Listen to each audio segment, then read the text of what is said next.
Triângulo das Bermudas. Só de ouvir esse nome, a gente já pensa em aviões e navios que somem, puff, sem deixar vestígios.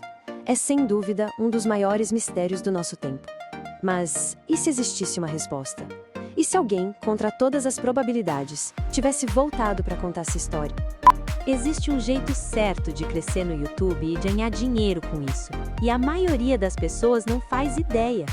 Eu mesmo comecei a aplicar isso e hoje já estou conseguindo tirar um salário todo mês só com o YouTube.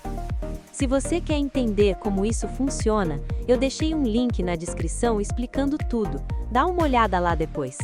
Olha, essa frase resume tudo perfeitamente. É o tipo de lugar que mexe com a nossa imaginação. A gente ouve sobre lendas, histórias de arrepiar, OVNIs. É como se todas as peças mais bizarras do mundo se encaixassem nesse quebra-cabeça assustador. Porque é aí que a coisa fica séria. Ao contrário do que a gente sempre pensou, parece que sim, é possível sair de lá. E a história que essa pessoa tem para contar, bom, ela pode mudar absolutamente tudo que a gente acha que sabe. Então vamos lá, vamos mergulhar de cabeça nesse mistério. Primeiro de tudo, onde é que fica esse lugar? Estamos falando de uma área no oceano entre a Flórida, Porto Rico e as Ilhas Bermudas. Um cenário, vamos combinar, perfeito para o inexplicável. E o mais doido é que, muito antes de ter esse nome, as teorias já eram uma loucura total.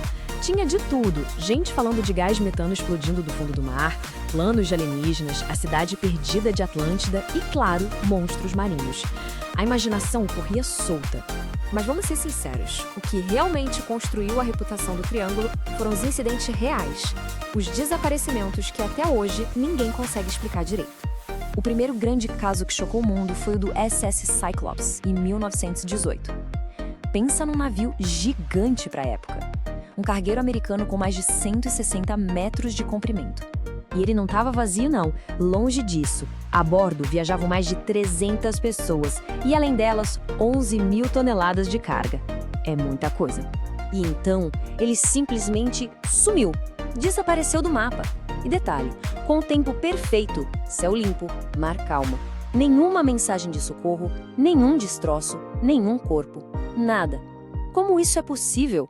Agora a gente pula para 1945, para o caso que talvez seja o mais icônico de todos, o voo 19. Imagina a cena, 5 bombardeiros da Força Aérea Americana decolando da Flórida para um exercício de rotina. E é aqui que a história fica inacreditável. Não foram só os 5 aviões que sumiram do radar. Um avião de resgate, com 13 especialistas a bordo, foi enviado para procurar por eles e também desapareceu. 6 aeronaves, sem deixar um parafuso para trás. É a pergunta que ecoa até hoje. Tantas vidas, tantas máquinas super modernas para a época, para onde tudo isso foi? A falta de resposta só serviu de combustível para a lenda crescer por décadas. Mas agora, vamos para dezembro de 1970, para a história que talvez tenha a chave para esse mistério todo. O piloto Bruce Gernon decola das Bahamas em direção a Miami. Uma viagem que tinha tudo para ser perfeitamente normal. Gernon deu de cara com uma nuvem muito estranha em formato de semicírculo. Sem ter como desviar, ele voou direto para dentro dela. E o que ele descreveu em seguida parece coisa de ficção científica. Um túnel se abrindo no meio da escuridão total.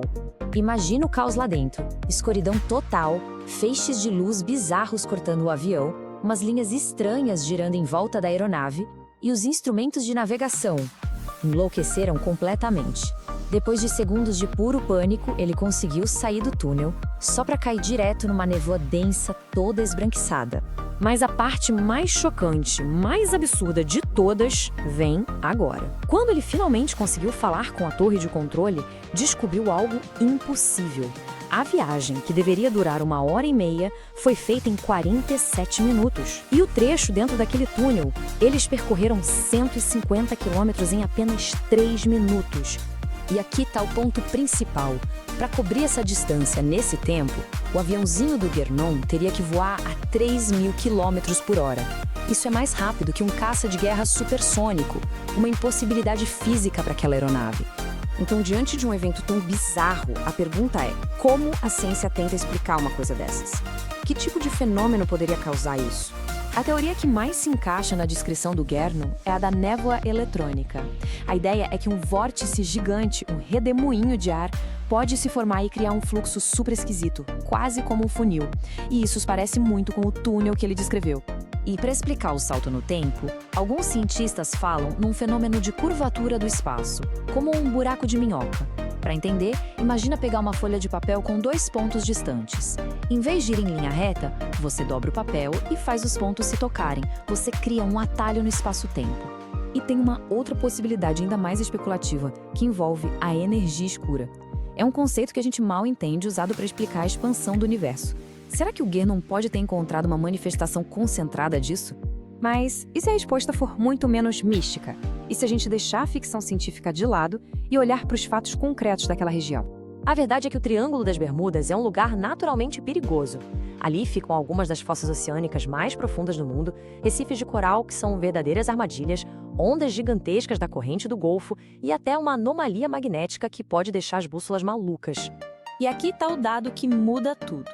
O Triângulo das Bermudas é uma das rotas de navios e aviões mais movimentadas do planeta. E quando a gente compara o número de incidentes com o volume gigantesco de tráfego diário, a taxa de acidentes ali não é maior do que em qualquer outro lugar do oceano. É estatisticamente normal. Isso nos deixa com uma pergunta final. Com tantos perigos naturais e um tráfego tão intenso, será que o verdadeiro poder do Triângulo das Bermudas não está no mar ou no céu, mas sim na nossa profunda vontade de acreditar que existem coisas misteriosas e inexplicáveis no mundo?